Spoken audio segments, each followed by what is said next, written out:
Hello dears, അസ്സലാമു അലൈക്കും. Welcome back to my channel. അപ്പോൾ ഇന്ന് ഞാൻ വന്നിട്ടുള്ളത് ഒരു അടിപൊളി ചമ്മന്തിൻ്റെ റെസിപ്പി ആയിട്ടാണ് കേട്ടോ.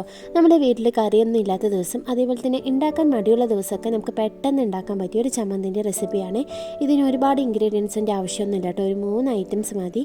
നമുക്ക് വീട്ടിലുള്ളത് മാത്രമാണ് കേട്ടോ. നമുക്ക് വേഗം തന്നെ ഉണ്ടാക്കിയെടുക്കാം. എന്നാൽ നമുക്ക് വേഗം തന്നെ റെസിപ്പിയിലേക്ക് കടന്നാലോ. അപ്പോൾ അതിനായിട്ട് ഞാനിവിടെ ചെറിയുള്ളി എടുത്തിട്ടുണ്ട്, അതേപോലെ ഉണക്കമുളകും എടുത്തിട്ടുണ്ട്, പിന്നെ പുളിയും പിന്നെ ഉപ്പാണ് കേട്ടോ. ഉപ്പ് പിന്നെ നമ്മുടെ വീട്ടിൽ എപ്പോഴും ഉള്ളതുകൊണ്ട് ബാക്കിയുള്ള 3 ഐറ്റംസാണ് കേട്ടോ മെയിനായിട്ട് വേണ്ടത്. അപ്പോൾ ഞാൻ ഉണക്കമുളക് അടുപ്പിലിട്ടിട്ടൊന്ന് ചുട്ടെടുത്താണ് കേട്ടോ. ഇനി അടുപ്പൊന്നും കത്തിക്കാറില്ലെങ്കിൽ ഗ്യാസിമേ ഒരു പാത്രം വെച്ചിട്ട് ഉണക്കമുളക് ഇട്ടിട്ടൊന്ന് ചൂടാക്കി എടുത്താലും മതി കേട്ടോ. അപ്പോൾ ഞാനിവിടെ ഒരു 8-9ഓളം മുളക് എടുത്തിട്ടുണ്ട്. അത്യാവശ്യം എരിവുള്ളതാണ് കേട്ടോ ഈ ചമ്മന്തിക്ക് ടേസ്റ്റ്. അപ്പോൾ നിങ്ങളുടെ എരിവിനനുസരിച്ച് കൂട്ടോ കുറയ്ക്കുകയോ ചെയ്യാം. പിന്നെ ഉള്ളി ഞാൻ അത്യാവശ്യം എടുത്തിട്ടുണ്ട് കേട്ടോ. ചെറിയ ഉള്ളി ഞാൻ ചമ്മന്തി കുറച്ച് അധികം തന്നെ അരച്ചെടുക്കുന്നുണ്ട്. അപ്പോൾ അധികം അരച്ചെടുക്കുകയാണെങ്കിൽ ഫ്രിഡ്ജിൽ സ്റ്റോർ ചെയ്ത് വെക്കാം കേട്ടോ. പിന്നെ നമ്മുടെ ആവശ്യത്തിന് എടുത്താൽ മതി. അതിനായിട്ടാണ് കേട്ടോ ഇത്രയും അരയ്ക്കുന്നത്. അപ്പോൾ ഞാൻ ഒരു മിക്സിൻ്റെ ജാർ എടുത്തിട്ടുണ്ട്, അതിലേക്ക് ചെറിയുള്ളി ഇട്ട് കൊടുക്കുകയാണ് കേട്ടോ.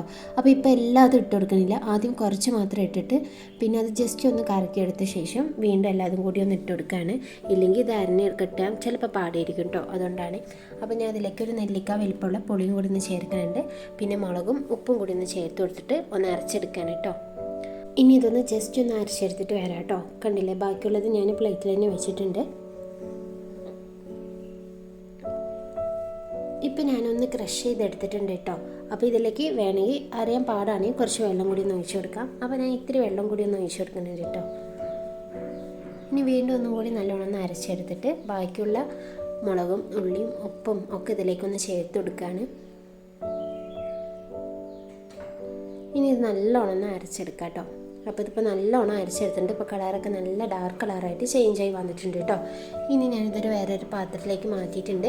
അപ്പോൾ ഇത്രയേ ഉള്ളൂ കേട്ടോ. സിമ്പിൾ ചമ്മന്തിയാണ്, നല്ല ടേസ്റ്റാണ് കേട്ടോ. നല്ല ചൂട് ചോറിൻ്റെ ഒപ്പം ഈ ഒരു ചമ്മന്തി മാത്രം മതി കുഴച്ച് കഴിക്കാൻ. കറി കണ്ടും കൂട്ടാൻ്റെ ഒന്നും ആവശ്യമില്ല കേട്ടോ. അപ്പോൾ നിങ്ങൾ ഇതുവരെ ഇതേപോലെ ഉണ്ടാക്കി നോക്കാത്തവരാണെങ്കിൽ എന്താണെങ്കിൽ ഉണ്ടാക്കി നോക്കണേ. അപ്പോൾ ഇതിലേക്ക് ഞാൻ ലാസ്റ്റായിട്ട് കുറച്ച് പച്ച വെളിച്ചെണ്ണയും കൂടി ഒഴിക്കുന്നുണ്ട് കേട്ടോ. പിന്നെ ഉപ്പും കൂടി ഒന്ന് ചേർത്ത് കൊടുക്കുന്നുണ്ട്. കുറച്ച് ഉപ്പിൻ്റെ കുറവുണ്ടായിരുന്നു, അപ്പോൾ വീണ്ടും അതിലേക്ക് കുറച്ച് ഉപ്പും കൂടി ചേർത്തിട്ട് നല്ലോണം ഒന്ന് മിക്സാക്കി എടുക്കുന്നുണ്ട്. അപ്പോൾ ഇനി നിങ്ങൾ അധികം ചമ്മന്തി അരയ്ക്കുകയാണെങ്കിൽ ഫ്രിഡ്ജിലൊക്കെ സ്റ്റോർ ചെയ്ത് വെക്കുകയാണെങ്കിൽ വെളിച്ചെണ്ണ ഒഴിക്കേണ്ട ആവശ്യമില്ല കേട്ടോ. നമ്മൾ കഴിക്കുന്ന സമയത്ത് മാത്രം അതിലേക്കൊന്ന് വെളിച്ചെണ്ണ ഒഴിച്ചു കൊടുത്താൽ മതി. അതേപോലെ ഈ ചമ്മന്തി മുരിങ്ങയും പരിപ്പും കറിയും, അതേപോലെ നമ്മൾ സാധാ പരിപ്പ് കറിയൊക്കെ വെക്കുമ്പോൾ അതിന് അടിപൊളി കോമ്പാണ് കേട്ടോ ഈ ഒരു ചമ്മന്തി. അപ്പോൾ നീ നിങ്ങളുടെ വീട്ടിൽ എപ്പോഴെങ്കിലും പരിപ്പ് കറിയൊക്കെ ഉണ്ടാക്കുന്ന സമയത്ത് ഈ ഒരു ചമ്മന്തി ഉണ്ടാക്കി നോക്കണേ, അടിപൊളി ടേസ്റ്റാണ്. അപ്പോൾ നിങ്ങൾക്ക് എല്ലാവർക്കും ഈ വീഡിയോ ഇഷ്ടമായെന്ന് വിചാരിക്കുന്നു. ഇഷ്ടമാണെന്ന് ലൈക്ക് ചെയ്യാനും ഷെയർ ചെയ്യാനും സബ്സ്ക്രൈബ് ചെയ്യാനും മറക്കല്ലേ. ഇതുപോലത്തെ നല്ല റെസിപ്പി ആയിട്ട് വീണ്ടും വരാം.